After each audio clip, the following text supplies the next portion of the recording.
સરકાર હોય કે વિપક્ષ, દરેકને સ્વીકારવું પડશે કે એક રાજકીય નેતા તરીકે, આદિવાસી સમાજના નેતા તરીકે ચૈતર વસાવાની જે લોકપ્રિયતા છે, ચૈતર વસાવાની અંદર જે સિંહ વૃત્તિ છે સરકાર સામે લડવાની, હું તો એવું માનું છું કે વિપક્ષ તરીકે કોંગ્રેસ નહીં પણ રાજુ કરપડા, ગોપાલ ઇટાલિયા અને ચૈતર વસાવા, જિગ્નેશ મેવાણી જેવા જે યુવા નેતાઓ છે એ જ આ સરકારની સામે ક્યાંક ને ક્યાંક વિપક્ષની ભૂમિકાની ગરજ સારી રહ્યા છે.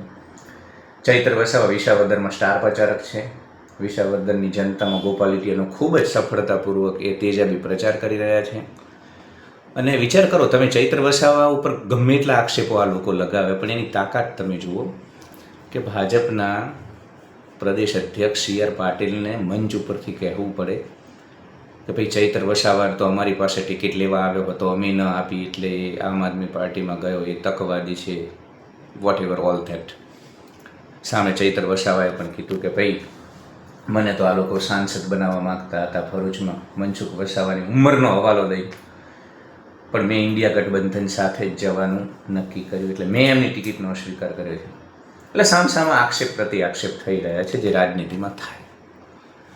પરંતુ હકીકત જે હોય, પરંતુ ચૈતર વસાવાના રાજકીય અસ્તિત્વનો કોઈ અસ્વીકાર કરી શકે એમ નથી. ચૈતર વસાવાને તમે ગુજરાતની મુખ્ય રાજનીતિના મુખ્ય પ્રવાહમાં અવગણી શકો એમ નથી. અને આદિવાસી હિત માટે એ જે રીતે મુખર બની અને અવાજ ઉઠાવે છે એ પણ તમે અવગણી શકો એમ નથી. સરકાર પણ અવગણી શકે એમ નથી. એટલે ધારાસભ્ય, એક નેતા તરીકે જેટલી લોકપ્રિયતા ચૈતર વસાવાએ મેળવી છે, અથવા તો સરકારને સીધા અણિયારા સવાલ કરવાની જે હિંમત ચૈતર વસાવામાં છે, એ હિંમતને ગુજરાતના યુવાનો સલામ કરે છે. ગુજરાતના યુવાઓના ચૈતર વસાવા હૃદય સમ્રાટ છે અને ચૈતર વસાવા જેવા નેતાઓની જરૂર છે. કોંગ્રેસના ખડ્ડુસ જે નેતાઓ છે, ભાજપ સાથે સેટિંગ કરીને બેસી જવાવાળા, એવા નેતાઓ એક વિપક્ષની ભૂમિકા ક્યારેય નથી ભજવી શકવાના. પરંતુ ચૈતર વસાવા જેવા મજબૂત મનોબળના, તેજાબી, તેજસ્વી, સિંહ જેવી મનોવૃત્તિવાળા યુવાઓના હૃદય સમ્રાટ નેતાઓની ગુજરાતને જરૂર છે.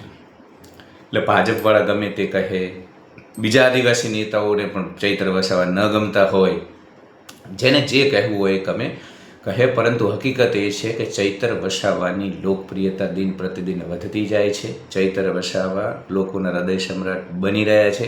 હવે તો એવું કહું છું કે ન માત્ર આદિવાસી વિસ્તાર પણ આખા ગુજરાતના યુવાનોના હૃદય સમ્રાટ બની રહ્યા છે અને આવનારા દિવસોમાં એમનું રાજકીય ભવિષ્ય ખૂબ જ ઉજ્જવળ છે.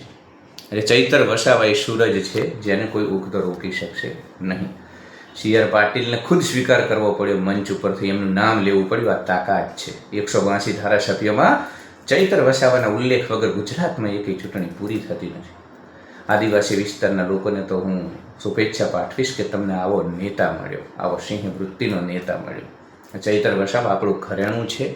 ચૈતર વસાવા સિંહ વૃત્તિનો નેતા છે. એક આગેવાન જે લોકો માટે જીવે, લોકોની મુસીબતો, જેને પોતાની મુસીબતો લાગે, જેને પોતાનું આખું જીવન લોકોને સમર્પિત કરી દીધું હોય, એવા બધા જ ગુણો સાચા નેતાના ચૈતર વસાવાની અંદર છે. તો ચૈતર વસાવા અને એની રાજકીય કારકિર્દી ખૂબ આગળ વધે એવી શુભકામનાઓ. ધન્યવાદ.